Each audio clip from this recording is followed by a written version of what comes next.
It's been a long day. The first part of the dust has settled. The trade deadline is over. Let's take a look at the winners. Let's take a look at the who's. Michael Bolton. Thanks, Josh. It's Michael Bolton here, and it's time for another episode of the Locked On Fantasy Basketball Podcast. Let's get to it. Let's get to it, indeed. If you want to skip forward, you can. You are Locked On Fantasy, your daily NBA fantasy podcast. That's it. That's the part show. of the Locked On Podcast Network. Your team every day. Hello and welcome to the Locked On Fantasy Basketball Podcast, brought to you by Basketball Monster. My name is Josh Lloyd, and I know that I've got my joy back. And I'm also the lead fantasy analyst at basketballmonster.com, and you can find me on Blue Sky, joshloyd.bsky.social, on Twitter at redrock_bball, on TikTok at redrock_bball, and on Instagram at Locked On Fantasy Basketball. Today's episode is brought to you by Game Time. Download the Game Time app, create an account, and use the code LOCKEDONNBA for $20 off your first purchase. All right, go to LockedOnDaily.com. Yep, do that, LockedOnDaily.com, and sign up for your favorite team's NBA newsletter. Even if you don't like what the Bulls do, go to Locked On Bulls and check out their newsletter. I'm sure they will have some absolutely reverse positive thoughts on that team. I didn't really know how best to approach this show because with as many things I could do, I could come here and go through every single trade deadline deal and tell you about it. I don't know that provides us much value. We did it live while I was live this morning, which was awesome. By the way, thank you for everyone coming in there. I think we broke records for most consecutive concurrent people, or consecutive, what's the term I'm looking for? Anyway, at the same time, people live on the show, and that show has pushed like over 30,000 views during the live show as well, which was great. So thanks for that. So I did all that there. And then I was like, so what do I do here? Do I talk about like which teams were winners or losers? I'm not sure how much impact that has. There are plenty of teams where I look at what they did and go, what are you doing? What are you doing? I can go through the whole alphabet if we want and go through these squads and tell you, who did well and who didn't and all that sort of stuff. And maybe I'll do that. Maybe I'll ad-lib that stuff at the end. But what I thought I'd just go through here is talk about it from a fantasy perspective, because that's what the show is usually, mostly. It's National Bubblegum Day, so enjoy your bubblegum. Get ready to, as Bubblegum says, get ready to get blown. We're here to talk about the trade deadline winners. We're here to talk about the trade deadline losers. I'm going to start by looking at winners from a very specific... I'm trying to categorize this. Now, this is never going to be locked in, lasered in with this, with this is only for this particular scenario. And I know I'm talking around here, by the way. I better tell you this. Now, I'm not doing a recap of Thursday's games, and there's no Friday look ahead. I've been sitting in this studio for 11 hours straight, recording live, adjusting 30 NBA teams, projections of 12 players per team at least that I've individually adjusted their projections, and I don't have that bandwidth. And the preview for tomorrow, I think, is going to be all up in the air. There's going to be so many ins and outs and weirdnesses. I'm not going to do that. And then the recap for today, also just not going to do it. Apologies for that. I will still write up some comments on Basketball Monster if you remember over there. But yeah, I'm not going to be doing the full recap show. So I'm sorry, just not going to happen. So how I wanted to approach this and start off with it is by talking about fantasy winners.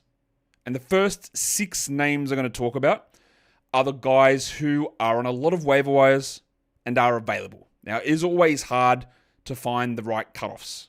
What is the roster cutoff? Matos Buzelis, for example, who's not going to be on this first list, but he sits at 21% rostered on Yahoo, but on Basketball Monster's advanced number is at 98 or 94 or whatever. So I could tell you, hey, pick up Matos Buzelis, but I'm going to think most people have, yes? So I will talk about him, but I think most people have. So these are all guys that sit below 70% on Basketball Monster's advanced roster percentage metric, and I think can sniff around, not necessarily going to be there, but sniff around in the 12-team league waters. Enough of a preamble. Let's go through the list. At the top of the list is Jusuf Nurkic. Now, Jusuf Nurkic is an interesting story to me because we've seen Nick Richards look bad in Phoenix. We've seen Mason Plumlee be bad. We've seen Oscar Gadara be a rookie who I think's got some potential. And I think Nurkic is still very clearly the best center of that group. I think that what has happened this season has been a lot off the court versus on the court. Now, there's a report from somebody talking about Nurkic that he's coming to Charlotte only to be the backup. Okay. and Moussa Diabate is going to be their starter, which is a weird thing to say considering Moussa Diabate hasn't been starting when Mark Williams was out. So that is weird, yes? It's a little strange that Taj Gibson has been starting and Moussa Diabate is coming off the bench. Now, I know that Diabate, I keep saying the wrong thing. Diabate has been playing close to starters minutes. But it is a little bit weird. Why wouldn't you have just started Diabate anyway? Anyway, I don't know whether that's true or not. But I believe Nurkic has got enough value or enough ability still to be useful. He's on this team next season. Is Diabate going to be their starting center? They're going to draft a rookie to do that? Or can Nurk go into the season next season as the Hornets starting center? Or, like, I don't talk much about trade showcase and that sort of stuff, but what if Nurkic comes out, balls out for 2 months, and then they are able to flip him for another first round pick next season? Or 2 seconds or something in the offseason? Why couldn't they do that? So, yeah, news of Nurkic has been dropped rightfully in a lot of spots. If you are watching this on YouTube, I've put up little graphics down the bottom for a few of these players. Down the bottom are their current season stats to date. Nurkic's ones aren't good, are they? 8.6 and 9.2 rebounds, 0.6 blocks, 45 and 70. That's horrific numbers. At the top is my adjusted projections. -1 rankings, fantasy points, minutes, and usage at the top. So as you can see, I think he's like around 109th for category leagues. I think he's around 30 fantasy points. I think he's going to get 24 minutes a night with about 22 usage. He might not. He very, very much might not. But I think there is a chance at it. Yusuf Nurkic's teammate is also on this list. Well, actually 2 of Yusuf Nurkic's teammates are on this list. And we're going to go with Dalton Connect. I'm not a big Dalton Connect guy. You're very well aware of this. Connect, I only have projected as 167th in category leagues because he's not a multi-category contributor. Look at his numbers. 9 points, but only 1.6 threes, under 1 assist, 0.3 steals, 3 rebounds, 47 and 83. Like, he doesn't do anything. But I do believe he is going to see a bump in what he does. He is at, I've got 167th categories rest of season. I've got him around 25 fantasy points. Now, I'll admit, I've got him at 32 minutes a night there, which, okay. I've also got him at 19% usage. But the hard thing with teams like Charlotte is that if LaMelo Ball plays 20% of the games and Miles Bridges plays 30% of the games, then Connect's usage will be 25. If Bridges and Ball, and they want to see what they do alongside Nurkic, and they play 75% of the games, then Connect won't really do anything. So it is tough, and that's why I've included him on this list of guys to add, because my projections don't love him. Like, they're fine. They're not great. But it depends on how much Bridges and Ball are actually going to play. I just don't know. And LaMelo Ball, by the way, has been upgraded to questionable for tomorrow's game. So I don't know what's going to happen. But Connect could have a role. He could start. He literally could come off the bench and play 22 minutes. Because again, let me reiterate this. I don't think he is good. And players that I don't think are good, I'm always going to be like, I'm not sure about that. Especially when their fantasy game is complete, like the opposite of what you want in a fantasy player, which is what Dalton is. He needs a lot to go right. Everyone get out of the way, give him the ball, 2-month shooting hot streak, and then we get top 75 numbers. But it is a lot to happen, yes? So that's why I'm a little bit down on what old mate Dalton brings. Or more accurately, what he potentially could bring.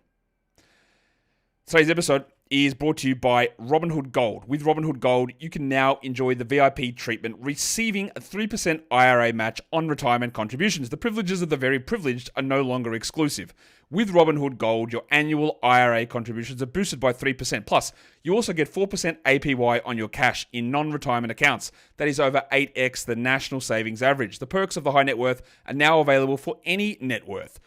The new gold standard is here. With Robinhood Gold, to receive your 3% boost on annual IRA contributions, sign up at robinhood.com/gold. Investing involves risk, rate subject to change. 3% match requires Robinhood Gold at $5 a month for 1 year from the first match. Must keep funds in IRA for 5 years. Go to robinhood.com/boost. Over 8x the national average savings account interest rate claim is based on data from the FDIC as of November the 18th, 2024. Robinhood Financial LLC member SIPC. Gold membership is offered by Robinhood Gold LLC. Okay, So let's look at the next guy. And I put these in order. Then I look at this order that I've got these names in. And it's not like 100% in like must, like what's the order to must grab them. It is in the order of who I believe's value increased the most. Nurkic, remember, was playing 0 minutes. And I'd already sort of bumped Diabate up a little bit. And Connecticut gets a big bump there too. So that's what that is. And I don't want to just... I don't really like, when I do this show, I'm not here to hold your hand through everything. I can't do that. And if you approach fantasy that way, you will make mistakes. It is impossible for me to tell you specific things regarding your team, your league, your setup, everything. So for some of you, taking the chance on Diabate, why can I not say that? On Diabate makes sense. For some of you, trying Dalton Connect in a different format makes more sense. Like, I can't be like this guy, and then this guy, and then this guy. And also, because the way they have these guys projected, like, I don't think there's going to be that much difference. In fact, that's, I think, one of the big things about this entire trade deadline is that, as per usual, and I did say this, and I probably didn't emphasize it enough, but I did say this when people were asking, well, do stashes, and I didn't do it for a long time because I said, you know what? Nothing actually stands out to me as these great, huge, unbelievably good stash options. Nothing really stood out to me. The one that I thought could happen, but because the Bulls were inept, didn't, was Jalen Smith. And of course, it didn't happen. And as usual, nearly every year this happens, stashes do not really pan out. Nothing really worked. And that's okay. And a lot of these guys who are available in a lot of spots, the value of them is not that high. So all that is a roundabout way of me saying that the next guy I should have had on this list, I'm going to flip him. Because let's just do 3 Hornets in a row. Because it is Moussa Diabate. Because Diabate, like I just said, there's a report that he might be the starting center. Diabate is averaging 5 points a game this season. Shout out Reggie Evans.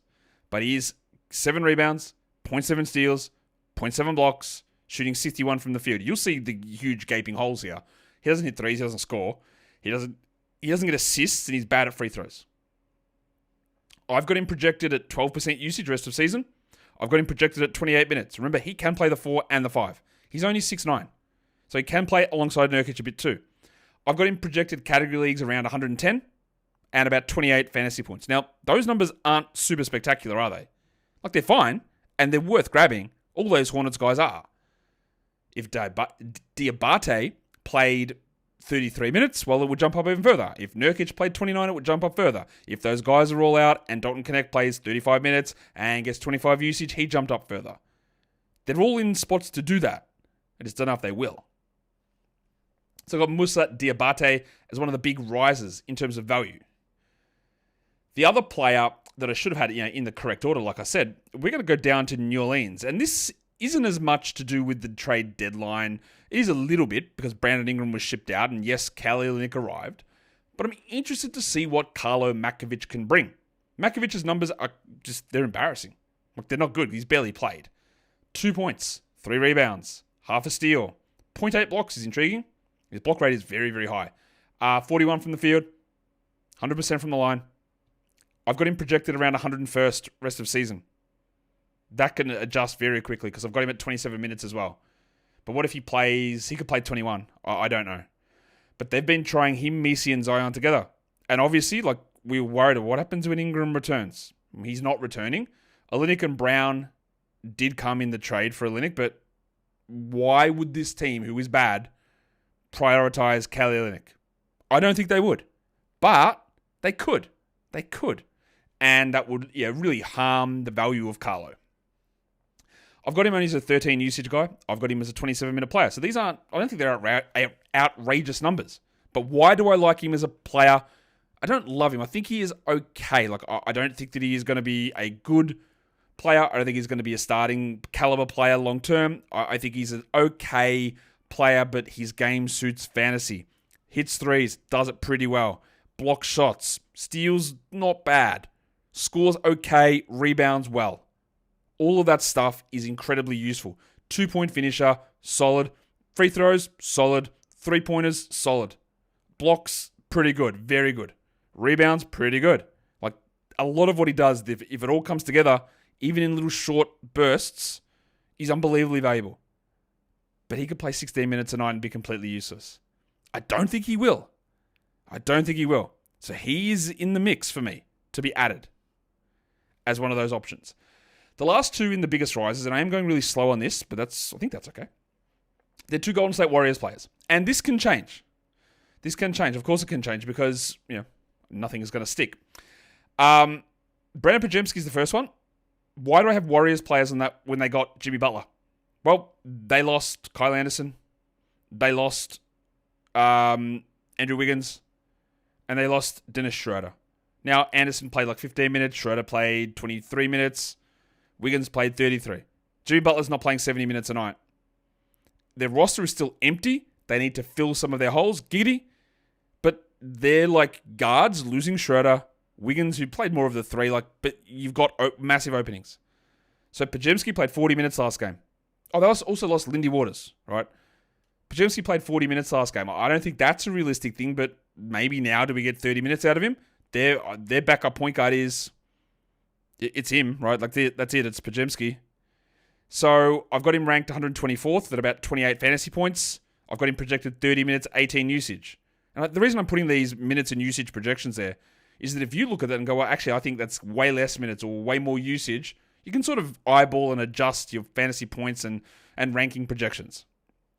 Podziemski hasn't been very good this season. He has improved his free throws a lot. His assists have been up of late. And again, he's going to be playing a lot of backup point guard now. And that is important. So he's a name, again, that I do think we can look at as somewhat of an ad. And the other one is a guy that that I don't think is very good. And he's the last on my list here for a very specific reason, is that I don't think I would add Buddy Hield. But somebody needs to play. And Hield has been starting, but he plays like 21 minutes a night. And it's been really bad. And I only have him projected 146th. But maybe he hits 3 threes a night and gets 14 points and gets 1.2 steals. Maybe that's possible. I've got him projected at 20 usage and 28 minutes. But their front court, Kuminga, Butler, Draymond, nobody can shoot, man. Steph can, obviously, but his numbers have dropped. So they actually need him to get his shooting back. It's gone at the moment, bud, but they need it back. So I wouldn't rush to add him at all, buddy. I would consider it, though. He is in the mix because he gains, not from being traded, but from opportunities opening up, I think, based some of it on fit. Again, he is bad. He is not a good player. He's a guy that gets sucked in so often with it. But he remains bad. All right. Let's take a look at some other things now, because people want to know this and they do get hung up on it a lot. And for a lot of the times, it doesn't actually mean anything. Because they'll be like, oh, what happens to this guy? Well, I go, well, he's 100th. He's ranked in 100% of, he's rostered in 100% of leagues. Like, you're not dropping him, you're not doing anything. So what do you care? But these are the players that I've got as some of the biggest rises in value. They're rostered anywhere. Like, they're everywhere. You're not doing anything. You're not adding. Jimmy Butler. Why? Well, I didn't know that he was going to get traded. You can say, yes, you did, Josh. I didn't, because it's possible he didn't get traded and they just sat him out the rest of the season. Or if he played 27 minutes a night, half fasted, suspended, half in, half out. Right? But he's not. He's got his joy back. He's going to play 33 minutes a night or whatever it is, so his value goes way up. Deandre Ayton. Why? Why has Ayton's value gone up? Well, the Blazers made 0 moves. Now, you can question whether that's good or not. Okay, they're not going anywhere. They're playing well, but they didn't move off of Grant or Simons or Ayton or Williams. They didn't do anything. To me, that suggests that they're going to actually try and put the foot down here. And that means that Ayton, who is, again, as much as you hate him, he is their best center.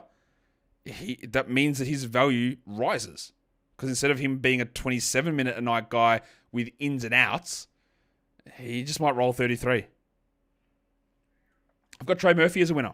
Why? Ingram gone. Murphy's playing big minutes, and there is a risk. There is a shutdown risk there.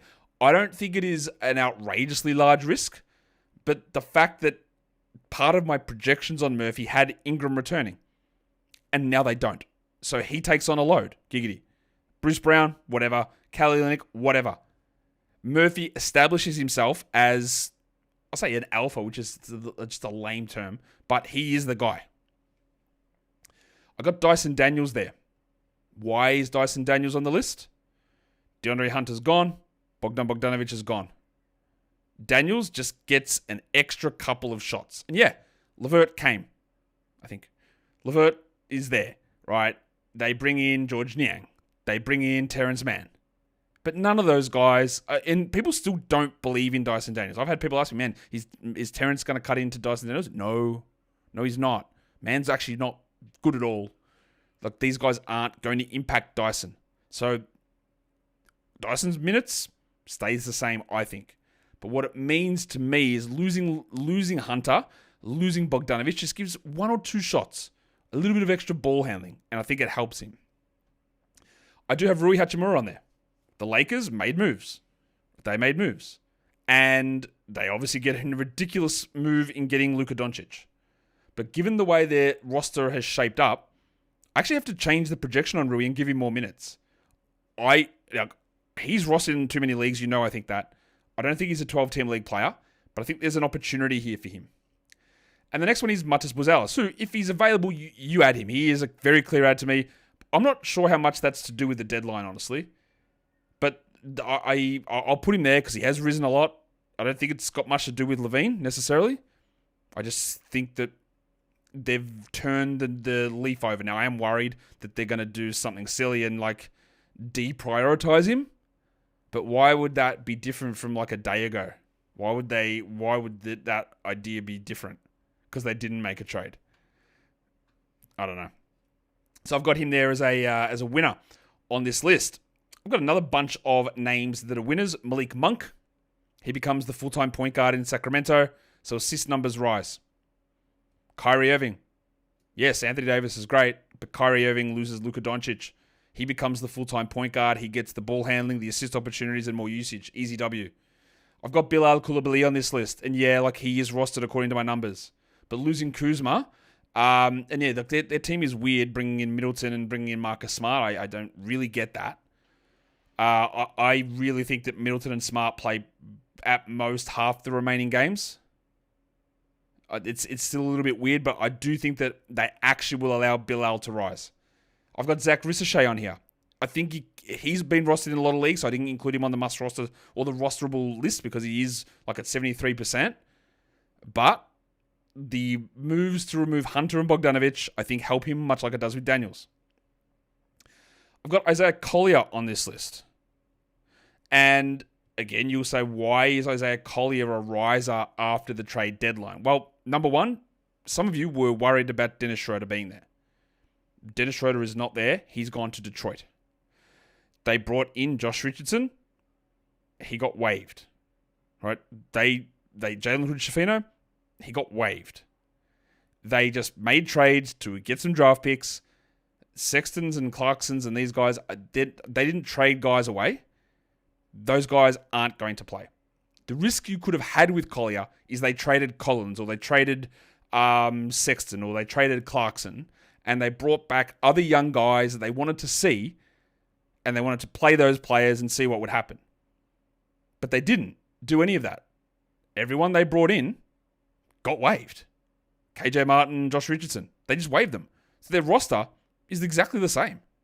There's nothing different about it. So there's no other new player for them to try out. So this is full steam ahead for Collier. Him and Buzelis, absolute bust rosters. And the next one's Alexander Sarr. Again, he's just rostered in a lot of spots. Valanciunas is gone. They shipped out Marvin Bagley as well. Not that he was going to play. Once he actually returns from this ankle injury, I think this helps him. Now, I don't think I'll rephrase this. I don't think JV actually impeded Sarr very much at all. But again, it's about how did the team look. Losing Kuzma's usage, I think, is more important than Valanciunas going. I don't think they were ever we're not playing Sarr 29 minutes because Valanciunas is there. I think it's more that Kuzma's not there, so now there are a couple more shots that Sarr can get. And that's how I am approaching that. Today's episode is brought to you by the Game Time app. If you want to go to events, it's a great thing to do, isn't it? Comedy events, musical theatre, sporting events. It's never been easier to get those tickets with Game Time Picks. With Game Time Picks, The app does the hard work for you. It curates the best deals so you don't have to waste time searching through endless ticket listings. The curated deals make it super simple to find great tickets at a great price. No more sifting through thousands of options. You can grab those super deals as well, get a prime seat at unbelievable value. And the best part is that Game Time's lowest price guarantee covers you, so if you find a better deal somewhere else, they'll refund 110% of the difference. Plus, your tickets are guaranteed to be delivered on time with easy cancellation options if something comes up. Take the guesswork out of buying tickets with Game Time. Download the Game Time app, create an account, and use the code LOCKEDONNBA for $20 off your first purchase. Terms apply. Again, create the account and redeem the code LOCKEDONNBA for $20 off. Download Game Time today. Last minute tickets. Lowest price guaranteed. Okay, let's take a look at a few other little bits and pieces in terms of winners from the trade deadline. These ones are more watch list. Some of them aren't, but they're more just deeper ones to keep an eye on. It won't necessarily happen, but some interesting scenarios occurred. Tristan Vukcevic in Washington. Valanciunas gone. Bagley gone. Sean Holmes is 30 years old. I think, and this has been my thought all along with Vukcevic, is that they put him on a two-way. End of season, they'd let him cook and maybe give him a full-time contract. So he's got an opportunity for those of you in double onyxes and deeper leagues. There's an opportunity for Vukcevic to have some value. KJ Simpson is one to watch in Charlotte. LaMelo Ball is coming back. For how long, I don't know. But KJ Simpson, I think, especially now, Vasilije Micic is gone. So in deeper leagues, I believe we are getting a run. Whether it's 3 weeks or 4 weeks or 2 weeks, we're getting a run of Simpson as the starting point guard. It could be Nick Smith, and he's going to be on this list too. But Simpson gets a boost. George Niang has an outside shot to start in Atlanta. It could be him and Ricochet as the starters. It could be Krejci's in there as well. It could be LeVert. I don't know. But George Niang's an outside shot to start. 28 minutes of George Niang is a 14-team league guy. Keep an eye on it. I put Bones Highland there because that's another random name that's added in Atlanta. Yeah, he's also quite bad. But I don't know what's going on with Trae Young and his Achilles. What the hell are they even trying to do in Atlanta? I'm not really sure what they're doing. But Bones should be able to play ahead of Keaton Wallace, and going from 0 minutes to something means that some of us in leagues will pay attention. Quentin Post is on this list because the Warriors need roster spots, and they're going to convert him from a two-way guy. And given the lack of shooting of Draymond and Jimmy and Kuminga and Looney and Jackson Davis, well, there's only one big man on that roster who can shoot, and it's Postman Pat here. Now, Quentin's getting up 1 million shots. He's getting pretty good block rate and not bad assist rate as well. That's more just a deeper league thing, but again, just keep an eye on that because they are enamored enough to convert his contract. The next name is Tijan Salan in Charlotte because it's Charlotte. Salan's been recalled from the G League. Salan, I don't think will get minutes at center, but if we're going to talk about KJ Simpson replacing LaMelo Ball, what if Miles Bridges doesn't play and Salan is able to come in and start and look? I would advise you not to look at his stats because they're horrific, but who knows if someone like that can catch fire for a couple of weeks or something, coming close to fantasy playoffs. It is possible. A couple of other names here. I know people are very interested in Keyshawn George. Last game was not encouraging for me for George, and now I think we're going to have a little bit of weird interim stuff because Brogdon's there still. Smart is there. Middleton is there. So I don't know what happens with those guys. And George only had 13% usage last game as a starter, and his shooting numbers are really bad. I don't mind adding him. There are other guys I prefer to add, but he's sort of on this like, I'd rather sort of wait and see. Moses Moody. Minutes are available in Golden State. I think Moody is a very good player. Could he be someone who's a shooter and plays over Buddy Hield? I'd bloody hope so, but I don't think it will happen, but I'm watching it. In Memphis, G.G. Jackson and Vince Williams. Marcus Smart, gone. Jake LaRavia, gone. I want also to use this because I just finished having this discussion before I recorded with someone on Twitter about this. A Grizzlies fan. How can you say the Grizzlies had a bad trade deadline? And people will say, well, yeah, look at this. It saved the money and did this and allows for contracts in the future.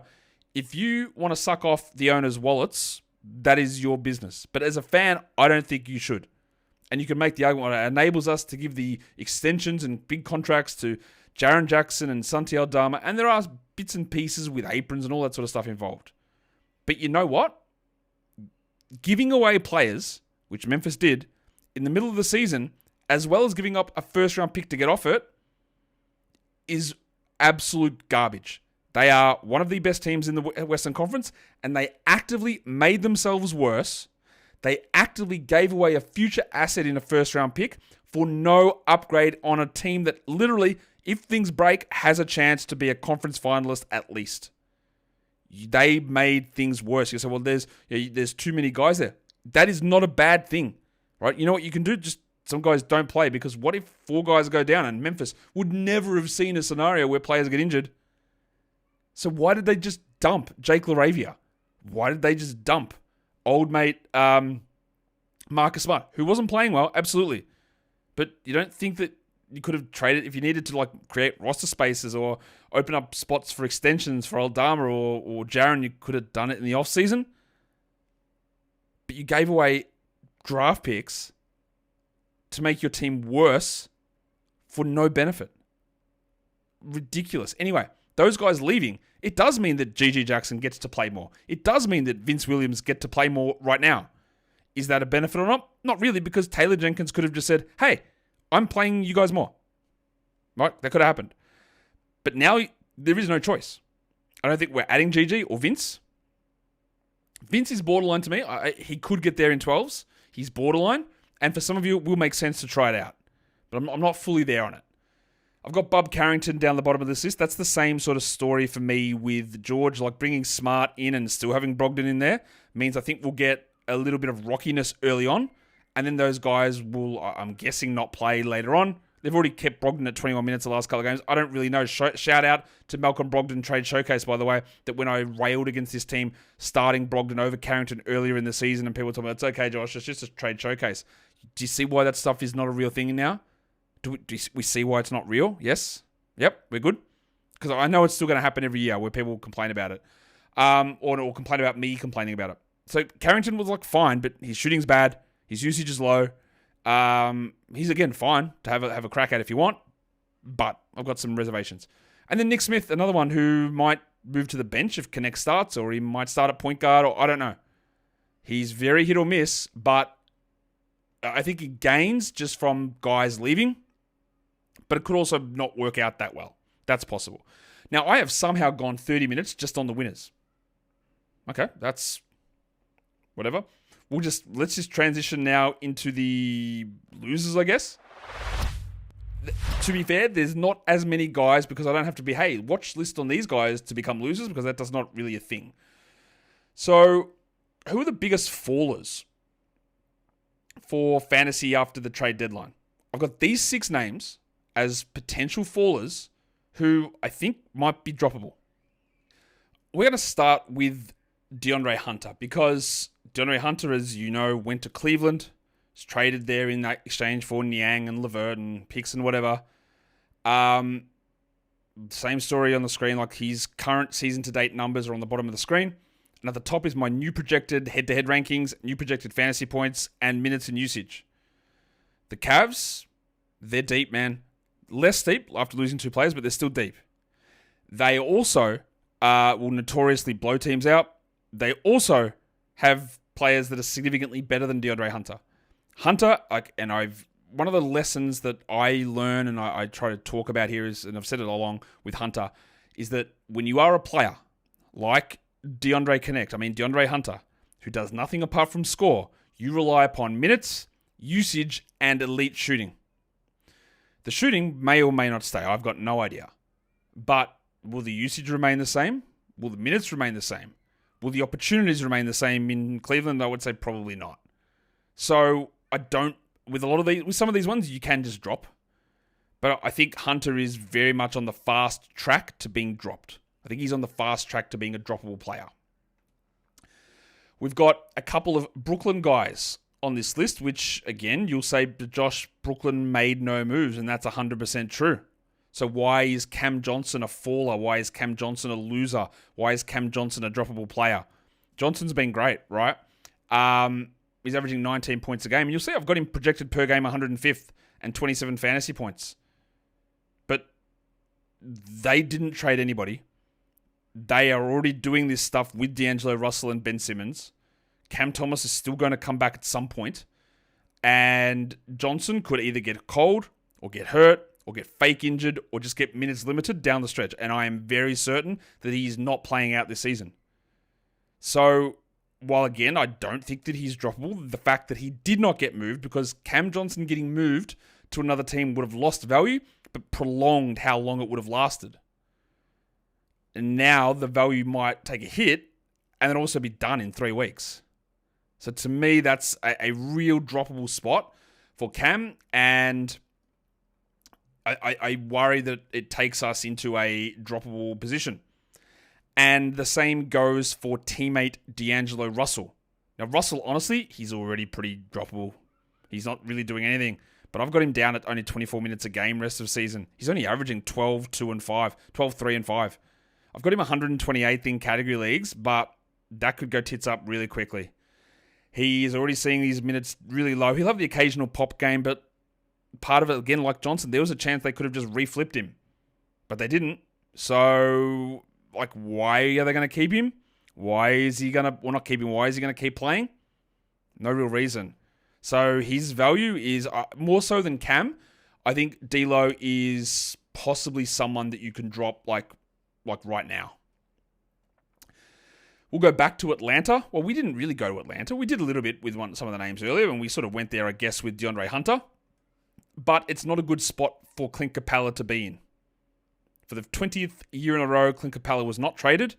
Clint Capella still is out, which was originally back spasms, and then turned into personal reasons. Again, be very cautious about the things that you say when you say this. He's definitely getting traded, man. He's out personal reasons. Yeah, okay. Or not. I don't know what is going on. But what I do know is that Onyeka Okongwu is the starting center. What I do know is that Capella did not go to another team where maybe he could have found 25 minutes a night. And, is the personal thing just like where he's not a part of the team and we'll just go stay at home now? It's possible. Will they buy him out? I've got no idea. But nothing good happened for Clint Capella today.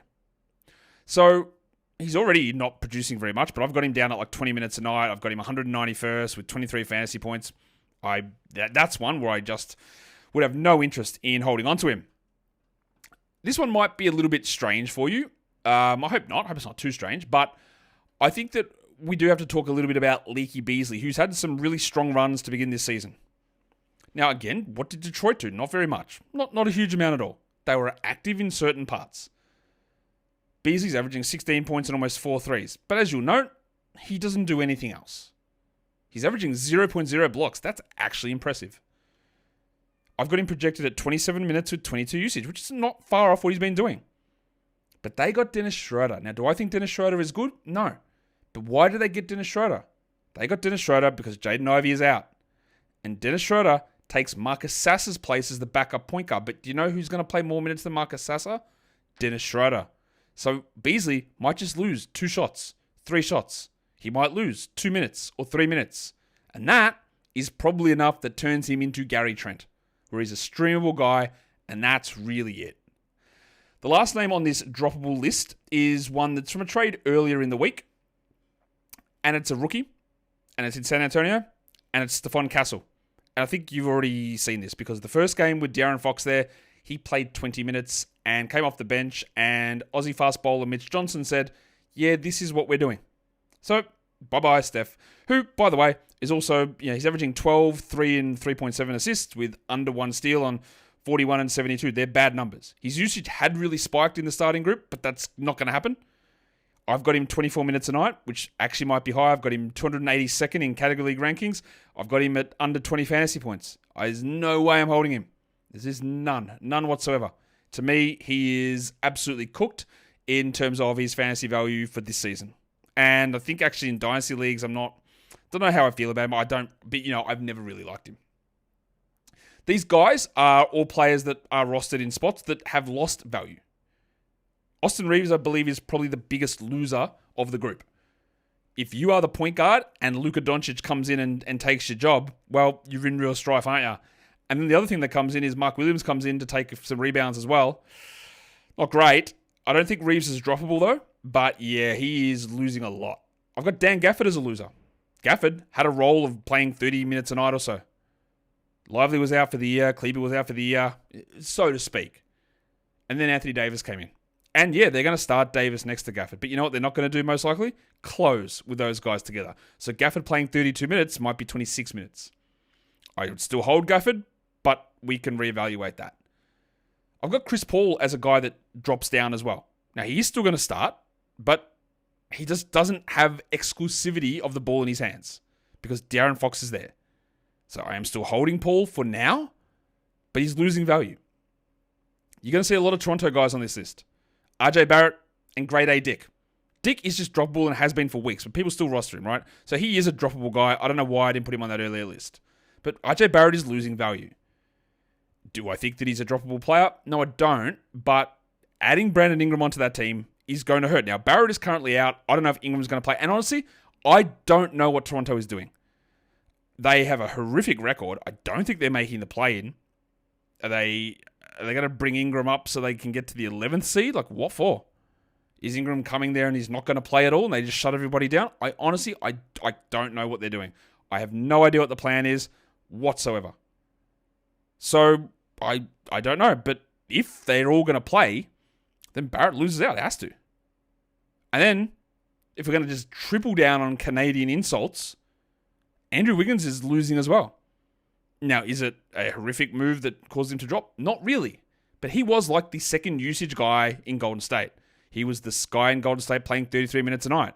And now he goes to Miami and Tyler Hero's there and Bam Adebayo's there. So he's the third guy, I'm guessing, in terms of that hierarchy. Still want to hold him, but it's not great for his value. The next bunch of names, Jonas Valanciunas, again, easy drop. Easy drop for Valanciunas. Jonas Valanciunas, I don't think, is going to play anything meaningful next to Domantas Sabonis. Domantas Sabonis is not losing minutes so that Valanciunas can play. So there's an argument you could make that he might play 12 minutes a night. Maybe he gets to 15. But we're not holding Jonas Valanciunas.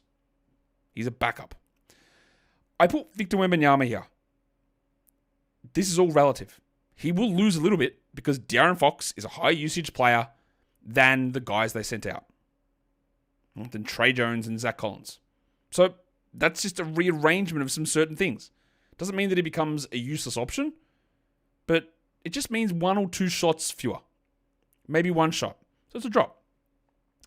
I've got the other 2 Raptors, Quickly and Barnes on this list. Just adding a guy of high usage like Ingram, a guy whose fit is, let's say, questionable at best, is going to make everything very clunky.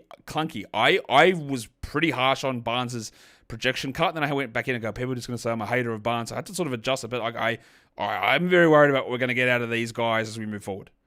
And the next one is Klay Thompson. Yes, Luka's gone. Klay wasn't good, though, in those minutes. But you bring in Max Christie. You bring in AD as well. I don't like what we've got. Caleb Martin, who's actually going to be out for a short period of time. But I don't like how this shapes up for Klay, honestly. And I haven't seen the game from today, but it doesn't really matter because Davis wasn't there. The next list is the last one I've got, and that's just the best 6 players that change teams.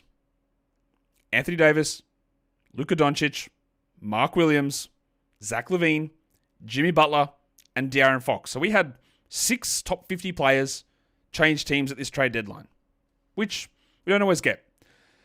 And I reckon I'm going to call it there. Long show. Long day, lots to process, and thank you guys for being a part of it and making that trade deadline show one of the biggest shows that we've ever had. So give the thumbs up on this one as well, and I hope you've enjoyed this content. Again, sorry that I'm not going to be doing the recap show. I just physically can't do it. And the time is running low as well, and I've paid no attention to any of the games so far because I've been trying to project all these players out. So if you want to do something positive, you can either tell me how shit it is that I'm not doing it. That's okay. But tell yourself that you did something good today. I'm proud of the work that I did today. I'm proud of all of the stuff that we've done all season. And I hope you are too. Guys, we are done here. Thank you so much for listening, everyone. See ya.